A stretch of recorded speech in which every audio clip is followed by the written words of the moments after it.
Eh bien bonjour et bienvenue dans cette vidéo, j'espère que vous allez bien. Aujourd'hui je vais vous montrer comment mettre en place un serveur de calendrier et de contact, en passant par CalDAV et CardDAV. Qu'est-ce que c'est que ces choses? CardDAV et CalDAV, c'est des normes afin de pouvoir partager des calendriers, des contacts, de synchroniser son agenda sur plusieurs appareils et de synchroniser ses contacts sur plusieurs appareils. Par exemple, vous pouvez synchroniser vos contacts de votre téléphone ou votre agenda de votre téléphone avec votre client mail, Thunderbird, Outlook, histoire que quand vous faites une modification d'un côté, ça arrive de l'autre, etc. Là, je vais vous montrer comment installer Baikal. C'est un serveur d'agenda et de contact multi-utilisateur qui fonctionne via un serveur web. Donc, dans un premier temps, on va installer un serveur web, Apache, et on va sur ce serveur web installer Baikal. Donc là, j'ai créé une machine virtuelle de démonstration avec Proxmox sur une Debian 13 que j'ai mis à jour. Et on va se connecter dessus. On va commencer par installer le serveur web Apache. Allez, donc on commence par le fameux apt install Apache 2. En même temps, on va faire installer le module PHP parce que ça fonctionne en PHP. Lib apache 2 mode PHP.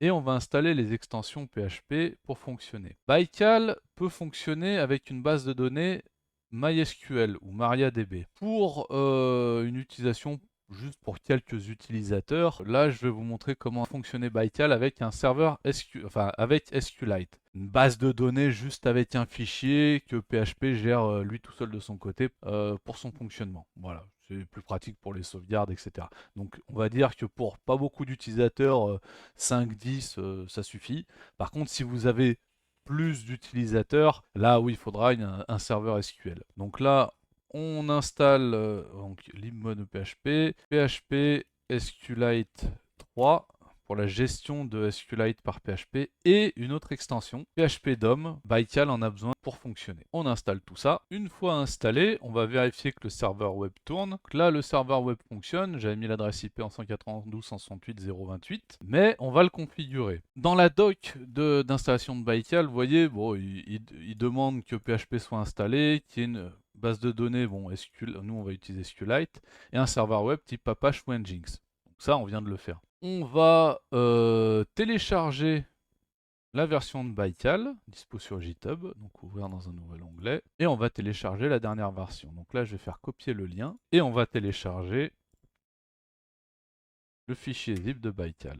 Hop, ça c'est fait. On regarde, ls il est bien là. On va faire un zip Baikal. On confirme qu'il est là.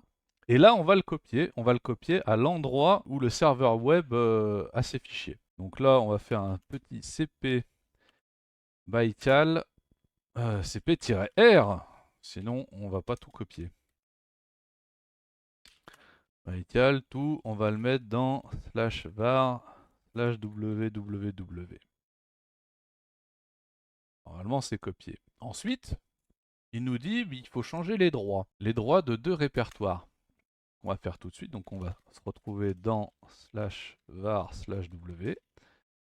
Voilà, ls. Donc on voit qu'il y a Baikal. On va aller dans Baikal. Voilà. Et ici, on va donc copier et coller la commande.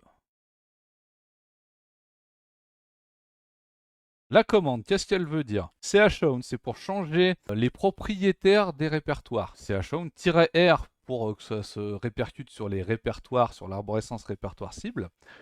www-data, c'est le nom de l'utilisateur. Donc là, pour le serveur web, c'est www-data. Le groupe www-data, pareil, c'est le groupe serveur web. Et là, on a le répertoire spécifique et config qu'on retrouve ici. Hop, donc on change les droits comme il faut. Ça, c'est bon. Ensuite, avant d'aller directement sur Baikal, on va d'abord configurer le serveur web. Vous voyez, là, sur la documentation d'installation, il donne déjà la configuration du vhost, de comment doit fonctionner Apache. Donc on va aller dans le répertoire de config d'Apache, du vhost, /etc/apache2 cd site. Alors je vais aller dans enable, on peut dire available ou enable. Moi j'y configure par là, c'est pareil. et on va éditer le fichier. Voilà. Petite précision, là je vous montre comment mettre un serveur Bytecal sans prendre en compte SSL et les DNS. Là c'est pour du local. Après, pour le passer en ligne, un simple reverse proxy fonctionne avec la gestion du SSL. Voilà. Là on va rester sur du simple. Là on supprime tout. J'aime bien quand c'est propre. Voilà. En vrai, j'aurais pu effacer le fichier et le refaire. Mais bon, pas grave. On va déjà modifier les variables qu'on peut changer. Donc là, serveur web admin...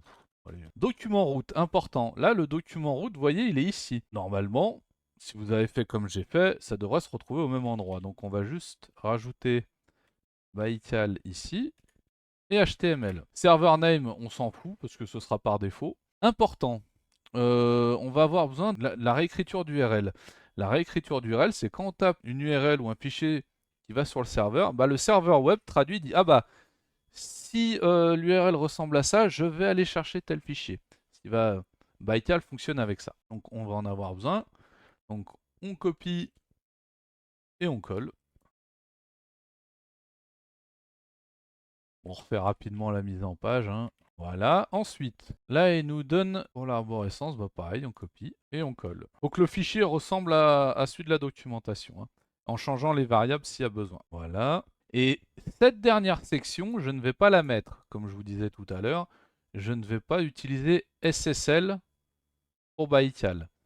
Pour un réseau local, c'est pas vraiment gênant.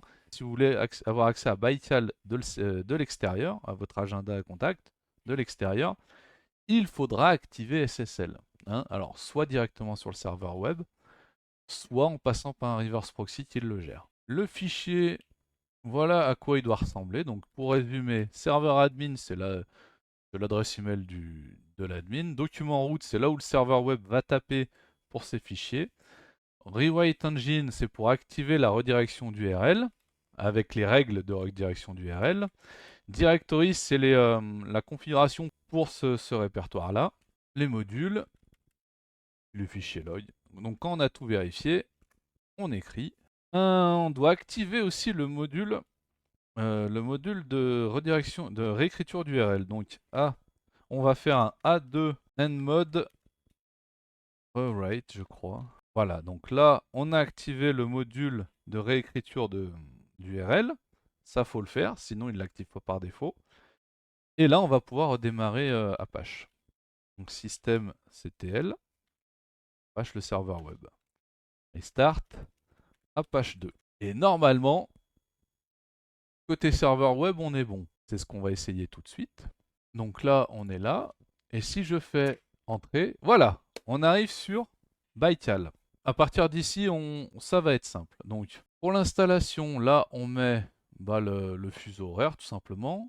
On lui dit, moi, je veux activer CardDAV. CardDAV, c'est pour les contacts. Et CalDAV, c'est pour l'agenda. L'email, l'adresse email s'il y a des envois d'email. WebDAV authentification, digest, c'est très bien. Admin password, moi je vais mettre test. Voilà, enregistré. Là, il demande quel type de base de données vous voulez utiliser. Donc, vous voyez, on peut même utiliser du PostgreSQL, du MySQL. Moi, je vais rester en SQLite. Voilà. Là, on a l'URL où il va mettre la base de données SQLite. On enregistre et c'est fini. Là, login admin, on va faire test. On est sous Bytecal. Donc, dans Bytecal, on a plusieurs onglets en haut. Bon, déjà, on a le dashboard. Deuxième onglet, les utilisateurs. On va en rajouter un tout à l'heure. Là, on a la configuration globalement de Bytecal. Et la base de données. Bon, là, on est sur du SQLite. Là, on va aller donc dans utilisateur. On va faire ajouter un utilisateur. Et là, on va faire user, tout simplement. User. Email user@user.fr. C'est vraiment pour test. Hein. Le mot de passe, on va mettre 1, 2, 3 test. Voilà. Nouvel utilisateur créé. Donc là, on a l'utilisateur. Ici, on peut regarder les informations. On a le calendrier, alors calendrier par défaut. On va laisser comme ça. Vous pouvez ajouter plusieurs calendriers. On va en mettre un calendar token ID test, display name test, description test. On met tout doux, save. Voilà. On va dire qu'on a 2 calendriers pour cet utilisateur. Et on a aussi carnet d'adresses. Si on veut avoir plusieurs carnets d'adresses, un perso et un pro, par exemple. Voilà. Donc là, ça fonctionne. On a le serveur d'agenda et de contact. Maintenant, vous allez me dire, ouais, mais comment je fais pour le configurer sur mon client, que ce soit sur Android ou Thunderbird. Là, dans un premier temps, je vais vous montrer Thunderbird. Vous voyez, je l'avais ouvert. Je me suis mis directement sur l'agenda. Sur les dernières versions de Thunderbird, l'agenda est directement géré. Pour ajouter l'agenda, on va aller, alors on va récupérer l'adresse directement. Donc on va aller dans Calendar. Là, on va récupérer l'agenda test. Vous voyez, on va faire Information. Là, vous voyez, vous avez une petite URL. Vous faites copier. Ici, dans Thunderbird, on va aller en bas dans Nouvel agenda. Créer un nouvel agenda sur le réseau. Suivant. Nom d'utilisateur, on va mettre user. L'adresse, vous voyez, on va coller l'adresse qu'on a vu tout à l'heure. Rechercher les agendas. Ah, il m'a trouvé un truc. Le mot de passe, j'ai mis 1, 2, 3, test. OK. Vous voyez, il a trouvé l'agenda test. Type d'agenda CalDAV. Et je fais s'abonner. Et là, c'est bon. On a l'agenda. On va faire un test. D'ailleurs, on verra sur un autre appareil si ça fonctionne. On va dire que demain, alors, à l'heure jour d'aujourd'hui, on est le 26, donc demain à 8h, je vais ajouter un nouvel événement. On va faire événement test à 8h15, lieu ici. Et là, description tralalalala, enregistré et fermé. Donc on a l'événement test. Voilà. On va le laisser comme ça. L'agenda, vous voyez, est configuré sur Thunderbird. Maintenant, on va le configurer sur un appareil Android. Pour Android, ce que je vous conseille, il existe plusieurs façons de le faire. Moi, j'installe sur mes appareils Android Davix5. Davix5, c'est pour synchroniser les contacts, les calendriers, les tâches à faire par rapport au serveur DAV, que ce soit pour un d'agenda, de contact, ou même WebDAV. WebDAV, c'est pour les fichiers. Voilà, moi je vous conseille d'installer ce truc-là. Il est disponible sur Google Play. Par contre, sur Google Play, je crois qu'il est payant. Voilà, il est à 6 €. Sinon, vous pouvez l'installer via F-Droid. Sur F-Droid, il est gratuit. Il faut installer le dépôt F-Droid sur votre appareil Android. Sinon, vous pouvez télécharger l'APK et l'installer ici. Voilà, à votre convenance. Je vous conseille plutôt de passer par F-Droid. Moi, je l'ai installé via APK. Vous pouvez le faire comme ça. Donc une fois Davix5 installé sur l'appareil Android, on va le lancer, on va aller dessus. Hein, voilà. Donc là il dit bonjour, bienvenue. On va faire suivant, suivant, suivant. Hop. Et on va ajouter un compte. Pour le compte, on va mettre connexion avec une URL et un nom d'utilisateur.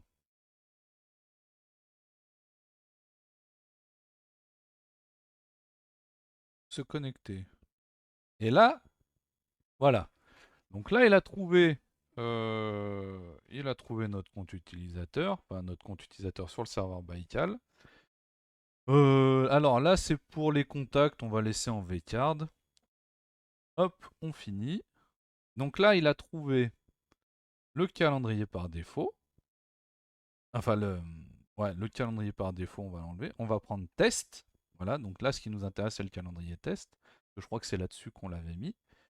Et l'adresse book, là c'est le carnet d'adresse, on va lui dire de synchroniser aussi. Synchroniser maintenant. Voilà, et si on va dans l'agenda, l'agenda il est où l'agenda? Outils. L'agenda il est là, voilà, par semaine. Et voyez, on retrouve ici, événement test, l'agenda de l'appareil Android et de Thunderbird sont synchronisés. Et pareil pour les contacts, carnet d'adresses collecté. Vous pouvez ajouter, pareil, il faut ajouter un carnet d'adresses. Carnet d'adresses CardDAV, nom d'utilisateur, user, adresse book. Hop, ajouter, mot de passe, 1, 2, 3 tests. Donc exactement de la même façon. Défaut adresse book, vous pouvez le renommer ça, hein, propriété contact, partagé. Hop. Et si vous faites nouveau contact, là on va mettre SF informatique, hop, enregistrer, dans contact partagé, hop, on fait synchroniser. Normalement il synchronise, là je force la synchronisation. Ici donc je force la synchronisation aussi. Et normalement si on va dans contact, et là on voit SF informatique, c'est rajouté. Là on peut faire ajouter un, on va mettre test. Test avec numéro qui n'existe pas. Voilà. On valide. Ah non, c'était le numéro comme ça. Bon, ça fait un peu de la merde. Hop. Et on va voir dans contact partagé, on va forcer la synchro. Et là, on voit test qui a popé. Donc, comme ça, on peut avoir les contacts de partager et l'agenda de partager. Voilà.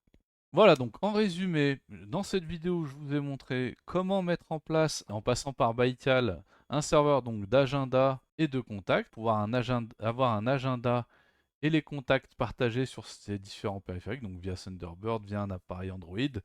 Sur iPhone, ça marche aussi, etc. Je vous ai montré comment connecter Thunderbird sur Baikal. Je vous ai montré comment connecter un appareil Android sur Baikal via DAVX5, que vous pouvez télécharger sur Internet. Sur F-Droid, il est gratuit, ou si vous téléchargez l'APK, il est gratuit. Voilà. Normalement, on est tout bon. C'est donc la fin de cette vidéo. J'espère qu'elle vous aura aidé. Si vous aimez bien mes vidéos, n'hésitez pas à vous abonner, mettre des petites cloches et commenter si vous avez des questions. Ça aide beaucoup pour le référencement et pour l'algorithme. Et sur ce, je vous souhaite une bonne journée. A plus.